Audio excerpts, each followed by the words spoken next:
오늘 나눌 말씀을 함께 봅니다. 예배소서입니다. 예배소서 5장 9절과 10절 말씀을 저와 여러분이 합독하여서 함께 보시도록 합니다. 예배소서 5장 9절과 10절 말씀을 함께 봅니다.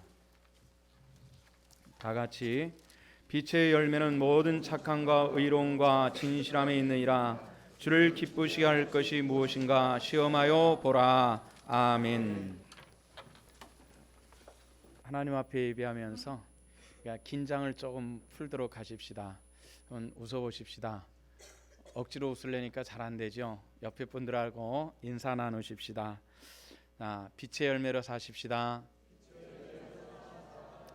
자, 여러분들의 언어로 인사하십시오. 빛의 언어로 사시고 금년도에도 그리스도인다운 은혜로 승리하는 저와 여러분들 되시기를 축원합니다. 사회학자들은 21세기가 어떻게 될 것이냐라는 이런 질문을 참 많이 합니다. 대부분의 사람들이 21세기도 20세기와 마찬가지로 불확실성의 세기다 이렇게 얘기를 합니다. 이 말의 뜻이 의미하는 것이 있겠죠. 모든 이 사회 현상을 연구하고 미래를 예측하는 사람들이 미래를 정확하게 이야기할 수가 없습니다. 이런 것입니다. 미래는 누구의 영역일까요? 하나님의 영역인 줄로 믿습니다. 사람은 어떤 데이터를 가지고 어떤 연구를 다 해도 그 내용을 우리가 예측할 수가 없습니다. 특별히 2011년도에는 해마다 다사다난했다라고 말하는데 정말 다사다난했죠. 그것은 무엇입니까? 옆에 나라 일본에서는 커다란 지진으로 인해서 굉장히 어려움을 겪었습니다. 예측이 안 된답니다. 그런 일들이 미리미리 예측을 하면은 좀 인명 피해라도 줄일 수 있는데 그게 안 된답니다.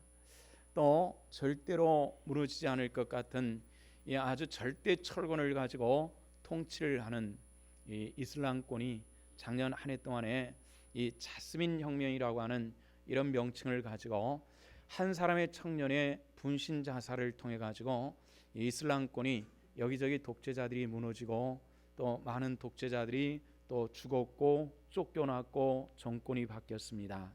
이슬람이라고 하는 이 사회가 굉장히 율법주의적인데요. 이 율법주의 안에서 또 여자들은 이 남성과 같은 대접을 받지 못하는데 근본에는 이집트에서 여성들의 인권 신장 운동이 굉장히 활발하게 일어나고 있습니다. 또 이런 결과가 이것은 다른 것과 달라가지고요.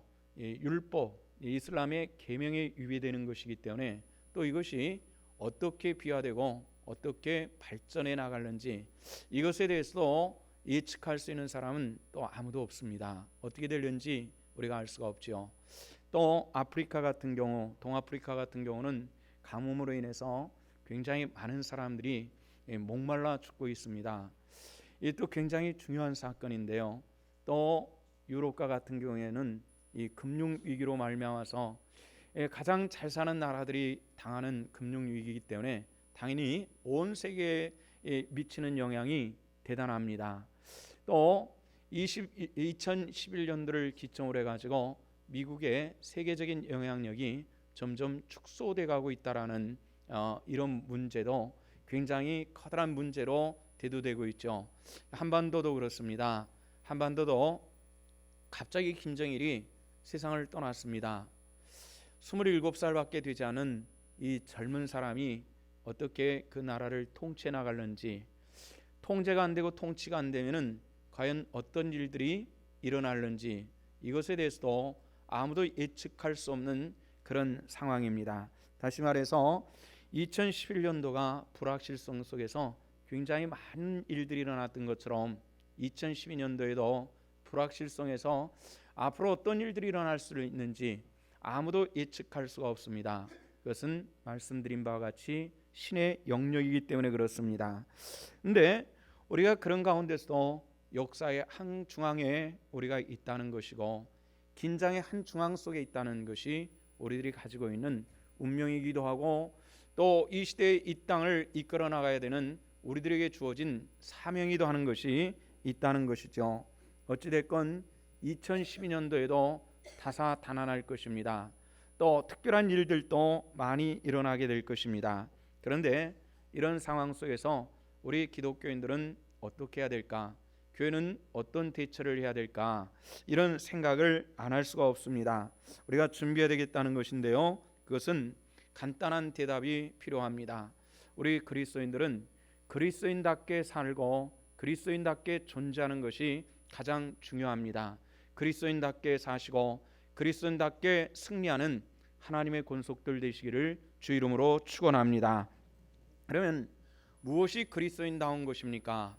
이런 질문을 할 수 있겠죠. 이 질문에 대해서 이제 고인이 되신 강병교회를 담임하셨던 이 김명용 목사님이라고 하는 분이 계셨습니다.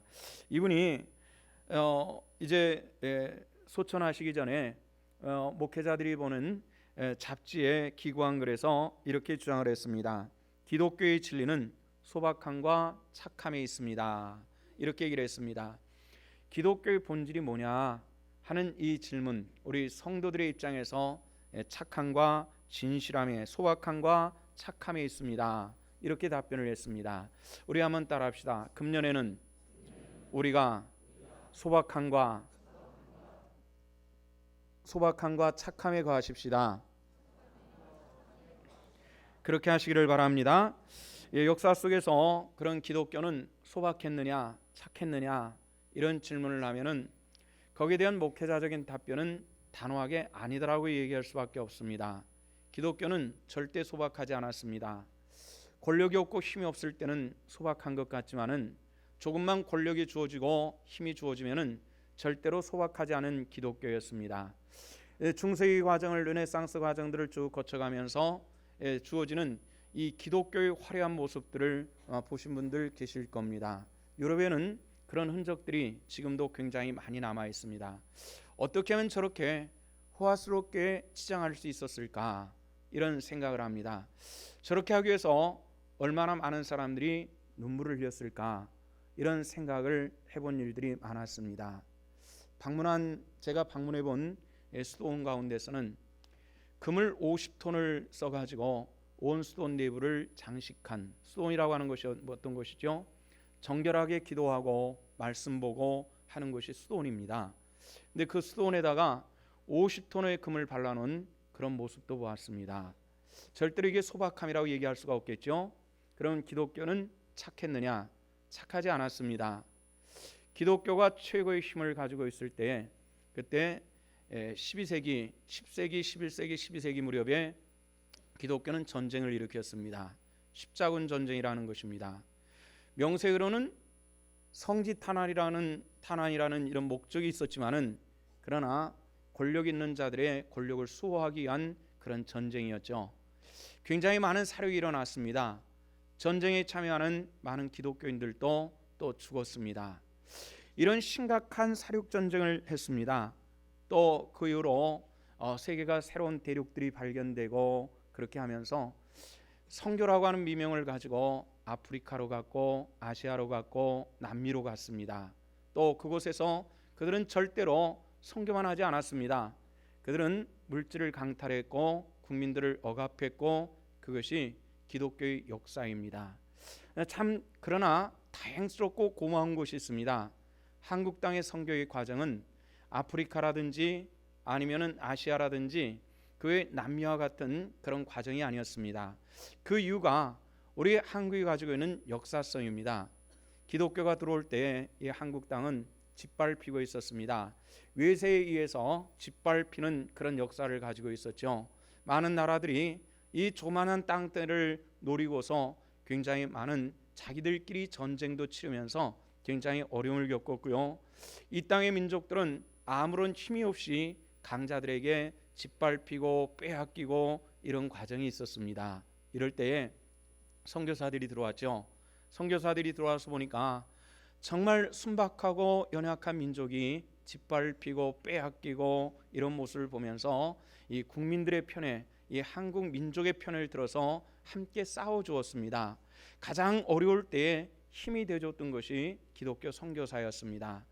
이 다른 나라들은 가가지고 질 밟는 일에 힘을 썼는데 다행히 한국 교회는 이들이 들어와서 이 한국 민족의 편에 섰고 함께 고난당하면서 한국 교회가 자라왔습니다. 그리고 해방을 지나고 또다시 6.25 전쟁을 겪으면서 그 심각한 굶주림 속에서 이 선교사들을 통해서 전 세계의 기독교 국가가 헌금을 하고 물질을 보내오고 주림배를 채울 수 있는 그런 시간이 있었습니다. 저도 그 어려운 시대를 살아가면서 우유가루라고 하는 것을 먹어봤습니다. 근데 요즘은 우유가루라는 것이 물에 타서 먹는 것인데 예전에는 어떻게 먹는지도 몰라서 그것을 넣고 끓이다 보면은 딱딱하게 굳어지면은 그것을 깨트려 가지고 다니면서 우유를 으드득 씹어 먹는 이런 시간도 우리가 겪은 적이 있었죠. 이렇게 기독교는 자리를 잡았고 그리고 한국 사회의 주류로 들어서기 시작을 했습니다. 한국 교회는 더 이상 가난하다고 말하지도 않고 더 이상 힘이 없다고 말하지도 못하는 힘도 있고 능력도 있고 그런 교회로 성장해 나갔습니다. 그럼 이제는 우리는 뭐를 해야 될 것이냐 하는 이런 질문 속에서 그럼 우리가 더 낮은 곳에 가서 연약한 자들과 함께 해야 된다라는 교회의 본질적인 사명을 잊어버리기 시작했습니다. 우리가 힘이 있으니까 우리에게도 권력을 달라고 소리치기 시작을 했습니다. 우리가 재물이 있으니까 하고 이 재물을 뿌리기 시작한 것이 교회가 가지고 있었던 그런 문제입니다. 사회에서 점점 군림하려고 하는 것이 우리 기독교의 본질적인 모습으로 바뀌어지기 시작했다는 것입니다. 오늘 이렇게 말씀드린 것은 그렇게 기독교가 힘이 있습니다 이런 얘기를 하는 것이 아니라 우리가 더 연약한 곳에 낮은 곳에 처할 수 있는 그런 우리 기독교, 우리 교회가 우리 성도들이 될 수 있기를 주 이름으로 축원합니다. 우리가 기독교답기 위해서 그럼 어떻게 해야 될 것이냐를 오늘 본문이 우리에게 제시를 해주는 것이 있습니다. 세 가지를 제시를 해줍니다. 9절 말씀에 보니까 이런 말씀이 나오죠. 우리 같이 한번 9절을 읽어보도록 하십시다. 다 같이 시작. 빛의 열매는 모든 착함과 의로움과 진실함에 있느니라. 아멘. 빛의 열매는 뭐라 그래요? 착함과 의로움과 진실함에 있느니라. 아멘. 우리가 그렇게 할 수 있기를 주 이름으로 축원합니다. 그래서 오늘 본문의 말씀을 따라서 우리 기독교가 본질적으로 열매 맺기 위해서 우리가 세 가지를 찾아야 되겠습니다. 첫째는 뭐라 그랬어요? 착함이라고 그랬습니다. 우리 한번 따라합시다. 착함. 이 착함이라고 하는 것을 성경적으로 설명을 되어지는 것을 어디에 말씀이 있을까? 아무리 찾아도 이 착함이라고 하는 것을 찾기가 참 어려웠습니다. 그런데 한 군데서 보여주는 것이 있는데 그럼 착함의 모델은 뭐냐 하는 이런 질문을 해봤더니 이 착함의 모델은 예수 그리스도라는 것입니다. 그 이유가 있습니다. 예수님께서 고난당하셨습니다. 고난당하셨기 때문에 착한 것이냐? 아니라는 것입니다. 고난당할 만큼 연약하고 고난당할 만큼 죄 지은 자라면 당연히 당해야 될 수밖에 없는 고난이겠죠. 그러나 빌립보서 2장에서는 예수 그리스도에 대해서 이렇게 말씀을 합니다. 그는 근본 하나님과 본체십니다. 이렇게 얘기를 합니다. 예수는 근본 하나님이신 줄로 여러분들 믿습니까? 하나님은 권능이 있고 힘이 있습니다. 능력 있고 권세가 있습니다. 그런데도 불구하고 하나님과 동등됨을 취하지 않았다. 하나님 그 권능을 행하지 않았다는 겁니다. 오히려 인간의 옷을 입고 인간의 육신을 입고 이 땅에 오셔서 십자가에 못 박혀 죽으심을 통해서 하나님 아버지께 죽기까지 복종하셨다. 이렇게 말씀을 해주시고 있는 것이 빌립보 2장의 말씀입니다. 예수님은 본래가 약한 분이 아니시죠. 창조주의 권세를 가지신 분이 예수 그리스도이신 줄로 믿습니다. 그러나 보잘것없는 그 인간의 육체를 입고 이 땅에 오셔서 십자가에 못 박혀 죽으심을 통해서 아버지의 뜻을 나타내신 분이 예수 그리스도다. 이렇게 말씀하고 있는 것이 성경입니다. 바로 예수님께서 착한 분이신 줄로 믿습니다. 그이는 무엇입니까? 내 힘을 내가 내 권세를 행하는 것이 아니라 이 권세가 있음에도 불구하고 그것을 내려놓고 그리고 정결함과 그리고 겸손히 아버지 뜻을 따라 살기 위해서 매우 힘을 쓰셨던 것을 우리에게 보여주셨기 때문에 그렇습니다. 이 착함을 감람산에서도 보여주셨습니다. 예수님께서 감람산에서 기도하시다가 유대 군병들에 의해서 붙잡혀 갈 때였죠.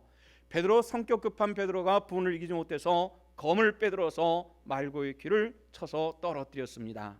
예수님께서 그 말고의 귀를 고쳐주시면서 베드로에게 이렇게 말씀을 하셨습니다.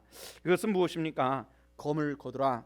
내가 아버지께 구하여 12영이 더 되는 천사를 이 땅에 보낼 수 있다는 것을 알지 못하느냐, 이렇게 말씀하시면서 검으로 흥한 자는 검으로 망할 수밖에 없으니 검을 거두라, 이렇게 말씀을 했습니다. 12영을 더 움직일 수 있는 하늘의 권능이 있었지만은 그렇게 하지 않았다라는 것입니다. 다시 말해서 힘이 있으되 힘을 함부로 사용하지 않는 것이 착함인 줄로 믿습니다. 재물이 있을 때 재물을 자랑하지 않는 것이 착함인 줄로 믿습니다. 우리가 권세가 있고 권력이 있다 할지라도 이것을 함부로 내 자신을 위해서 사용하는 것이 아닌 것이 바로 거기에 착함에 있다라는 것입니다. 이 착함을 이룰 수 있는 하나님의 권속들 되시기를 주 이름으로 축원합니다. 그리스도의 착함은 무엇입니까? 예수께서 착해지심을 통해서 아버지 뜻을 이룰 수가 있었겠죠. 우리가 착함을 통해서 이 땅에 그리스도의 계절을 이루게 하는 하나님의 은혜가 교회 가운데, 성도 가운데 함께 주실 줄로 믿습니다. 그것은 무엇입니까? 우리가 서로를 존중할 수 있는 것이 교회 성도들의 착함으로 나타나질 수 있기를 원합니다. 연약한 자들이 교회에 와서 위로받고 갈 수 있는 것이 교회가 착해질 수 있는 하나님의 능력으로, 이것은 매우 중요한 일들입니다. 세계적인 기독교 잡지 중에서 리더스 다이제스트라고 하는 그런 잡지가 있습니다. 아마 여러분들도 한 번 정도는 읽어보셨으리라고 생각합니다. 이 프랑스 이 서양가 같은 경우는 여름 휴가가 굉장히 긴 모양입니다. 프랑스도 마찬가지인데요. 그 여름이 되면은 온 동네가 휴가를 떠나서 텅텅 빌 정도로, 그래서 키우던 애완견들을 버려가지고 온 파리 시내에 애완견들이 그렇게 굶주리며 돌아다닌다라는 그런 얘기를 들었죠. 이 프랑스 파리에서 휴양지에 간 각각 다르게 떠난 사람 두 가정이 휴양지에 가서 만나는 겁니다.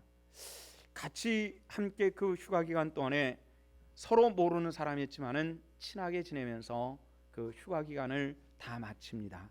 이 두 사람이 파트너를 잘 만났다고 하는 굉장한 만족감이 있습니다. 그래서 헤어지면서 이렇게 얘기를 합니다.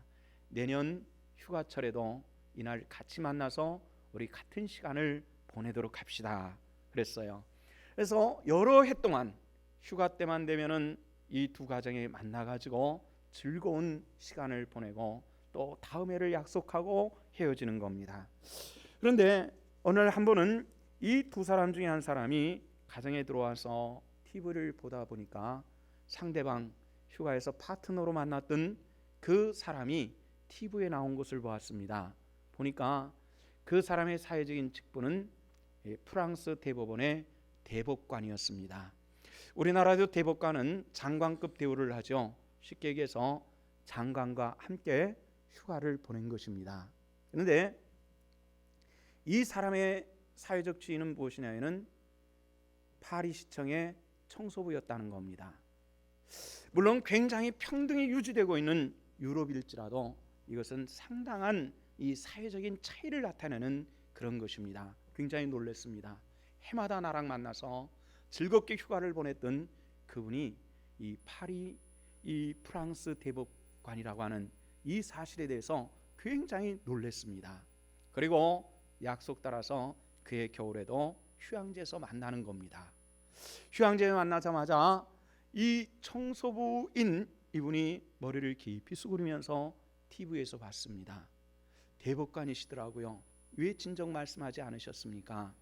이렇게 얘기를 하니까 이분이 대답하여 말하기를, 저는 제가 대법관인 것을 아는 사람들은 그 시간서부터 인간인 저로 대하는 것이 아니라 대법관인 저로 대할 뿐이지, 그 시간서부터 솔직한 인간적인 관계와 대화는 다 끊어지는 것을 봤습니다. 저는 그 여름마다 선생님과 만나가지고 그 지내는 인간적으로 솔직하고 그리고 담백한 이런 대화를 누구하고도 나눠볼 수가 없었고, 나는 그 시간들이 정말 즐거웠고 정말 좋은 시간이었습니다. 제발 나를 대박관으로 보지 마시고 한 인간으로만 보시고 해마다 만나서 이런 시간을 갖도록 하십시다. 이런 사정을 하더라는 겁니다. 저는 그 글을 보면서 참으로 놀랐습니다. 이것이 우리 기독교인의 모습이 되어야 될 줄로 믿습니다. 사람 가운데 오시면서 하나님으로 오신 것이 아니라 인간도 오시고 십자가에 못 박혀 죽으심을 통해서 믿는 자마다 구원 베푸시는 그 하나님의 손에 붙들받은 하나님의 권속들이 우리가 자랑할 것이 없다는 것입니다. 우리는 세상에 살면서 내가 어떤 사람인가를 나타내기 위해서 예를 많이 씁니다. 그래서 요즘에 젊은 아이들 노래들 가운데서 나 이런 사람이야 라는 그런 노래 들어보신 적은 나 이런 사람이야, 나 이런 사람이야 막 노래로 나타내는 것을 보았을 겁니다. 사회문화는 사람들의 이 정신세계를 나타내는 것이기 때문에 아마 모든 사람들의 마음이 그 노래 속에 들어있다라는 그런 생각을 합니다. 나 이런 사람이야, 나 이런 사람이야. 그런데 나 이런 사람이야 라고 하는 것이 내가 그만한 위치를 가지지 못했을 때는 우리는 또 다른 사람을 불러대기 시작합니다. 우리 형이 누군데, 우리 사촌 형이 누구야.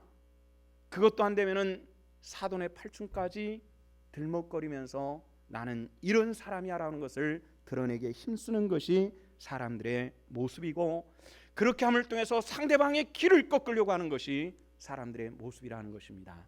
이것이 세상 사람들의 풍토입니다. 그러나 우리 기독교에서는 나 이런 사람이야가 아니라 나 이렇게 부족하고 연약한 것을 우리 스스로 나타내고 낮은 자리에 처할 수 있는 그런 교회와 성도들이 금년도에 다 이루어질 수 있기를 주 이름으로 축원합니다. 이것이 교회가 가야 될 길이기 때문에 그렇습니다. 200여 년 동안의 핍박과 고통을 다 마치고 3세기 초에 드디어 교회가 지상으로 올라왔을 때입니다. 교회는 순식간에 강해지기 시작했습니다. 지하에 있던 교회가 지상으로 올라오면서 갑자기 권력이 주어졌고 재물이 주어졌습니다. 교회는 갑자기 힘이 세지기 시작했습니다. 그때 수많은 사람들이 하나님의 나라가 로마를 통해서 구현되고 있다 이렇게 외치기 시작했습니다. 그럴 때에 5세기경에 어거스틴이라고 하는 사람이 나타났습니다. 이 어거스틴이라고 하는 사람이 뭐라 얘기했냐면은 하나님의 나라는 제도적인 기독교 국가라 해서 그곳에서 하나님의 나라는 만들어지는 것이 아닙니다. 하나님의 진정한 나라는 우리 안에 존재할 때에 비로소 하나님의 나라가 만들어지는 것입니다. 이렇게 얘기를 했습니다. 물론 우리가 들어갈 그 하나님의 나라도 있는 줄 압니다만은 먼저 하나님의 나라를 내 안에 만들어가는 그런 우리 신성의 권속들 되시기를 주 이름으로 축원합니다. 내 심령이 지옥일 때에 나는 하나님 나라를 바라볼 수가 없습니다. 내 심령에서 더 거룩한 주의 나라를 만들어갈 수 있는 그런 하나님의 권속들 되시기를 주 이름으로 부탁을 드립니다. 세상에서 이 미국이 기독교 국가로서 세계 최강대국이 된 것을 하나님의 나라와 동일시하려고 하는 그런 움직임이 많습니다. 이것을 숭미주의라 이렇게 얘기합니다. 미국을 숭배한다는 거죠. 숭미적인 사고가 굉장히 많이 만연되어져 있었습니다. 이때 프란시스 쉐퍼라고 하는 분이 이렇게 얘기를 했습니다. 그러면 우리는 어떻게 살 것인가? 그러면 우리는 어떻게 살 것인가? 하는 이 질문에 이런 책을 펴면서 말하기를 우리는 먼 길을 돌아서 다시 로마로 왔습니다. 이런 얘기를 했습니다. 2세기, 3세기, 4세기경에 기독교에는 로마가 하나님 나라를 구현한다고 말했을 때에 어거스틴이 아닙니다 이렇게 얘기를 했는데, 다시 20세기에 하나님의 나라를 미국이 구현한다는 이 숭미주의가 많이 만연되어 있을 때 프란시스 쉐퍼라고 하는 사람 또 나타나서 그것이 아닙니다. 만약에 그렇다면 우리는 빙 돌아서 수백 년을 돌아서 다시 로마로 간 것일 뿐입니다. 이렇게 얘기를 했습니다. 오늘 우리가 구현하기를 원하는 주의 나라가 무엇인가를 분별하시고 내 심령에서 또 예수 그리스도가 나타나며 주의 나라가 만들어지는 우리 신성의 권속들 되시기를 주 이름으로 축원합니다. 축원합니다. 이것이 우리가 하나님의 백성으로 세상을 살아가야 될 이유이기 때문에 그렇습니다. 빛의 두 번째 열매는 뭐라고 했습니까? 의로움이라 이렇게 말했습니다.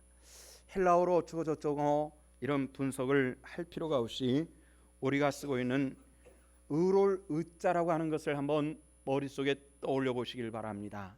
양양자 밑에 자기 야자가 있는 겁니다. 양 밑에 내가 있을 때 이것을 의라 이렇게 얘기합니다. 예수 그리스도의 보혈로 덮여진 자만이 하나님께 의롭다 칭함을 받을 줄로 믿습니다. 이것이 기독교의 진리인 것입니다. 우리가 아무리 의롭다고, 우리가 아무리 어떤 행동을 가질지라도 성경적인 선언은 의롭지 않다, 너는 죄인이다, 이런 것입니다.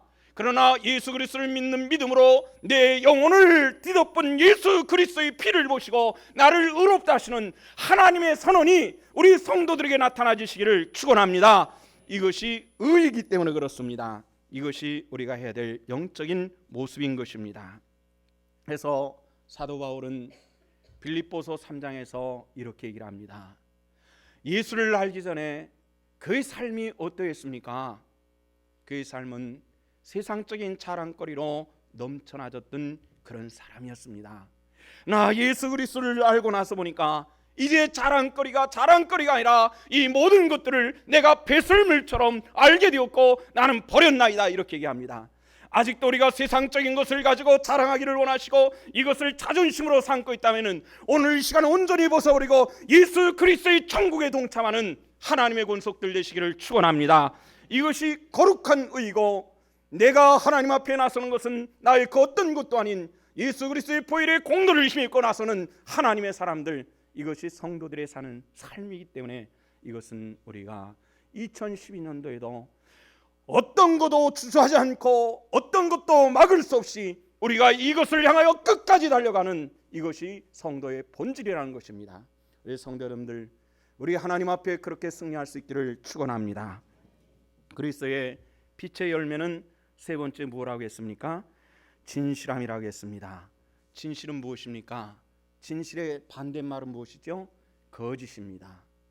진실하지 못함에 그 진실의 반대말은 거짓이죠. 진실은 예수 그리스도의 성품인 줄로 믿습니다. 빌라델비아 교회에 편지할 때에 이렇게 기록을 하고 있습니다. 거룩하고 진실하사 다윗의 열쇠를 가지신 이 예수 그리스도의 성품이 진실과 거룩함이 있다라고 성경 그렇게 기록을 해주고 있는데, 요한복음 8장 44절에서는 마귀의 성품을 뭐라고 말하고 있습니까? 거짓이라 얘기하고 있다는 것입니다. 근본 우리가 본래적으로 마귀의 자녀로 태어났으나 예수 그리스도를 믿음을 통해서 하나님의 양자된 것입니다. 우리가 본질적으로 사단의 가문에 태어났으나 이제 우리는 하나님의 가문의 백성이 되었은즉 하나님의 아들 그 성품의 진실함의 동참함을 통하여 하나님의 거룩한 백성으로 이 시대의 거룩한 열매를, 거룩함과 진실함의 열매를 맺어 하나님 앞에 영광 돌리는 그런 신성의 권속들 다 되시기를 주 이름으로 축원합니다. 우리 한번 따라합시다. 열매를 맺으십시다. 착함과 의로움과 진실함을 맺으십시다. 할렐루야. 기도하십시다. 아버지, 은혜를 감사합니다. 오늘 또 주의 권속들이 주 앞에 나와 예배하였나이다. 2012년도의 첫 번째 주일날 예배입니다. 하나님 영광을 받으시고 2012년도에도 불확실성의 시대를 우리가 들어가고 있습니다. 앞에 어떤 것들이 있는지 알지 못합니다. 하나님, 이 백성들과 동행하시고 우리 주님께서 사망 권세를 깨치고 승리하신 것 같이 우리도 십자가에 내 정과 욕심을 못 박으며 예수 그리스도와 함께 생명으로 부활하게 하여 주시옵소서. 생명 얻은 이 백성들이 세상을 살며 열매 맺기를 원합니다. 착함과 의로움과 진실함으로 하나님의 거룩한 백성들이 되게 하여 주시옵시고 열매 맺게 하여 주시옵소서. 감사드리며 예수 그리스도 이름 받도록 기도하옵나이다. 아멘.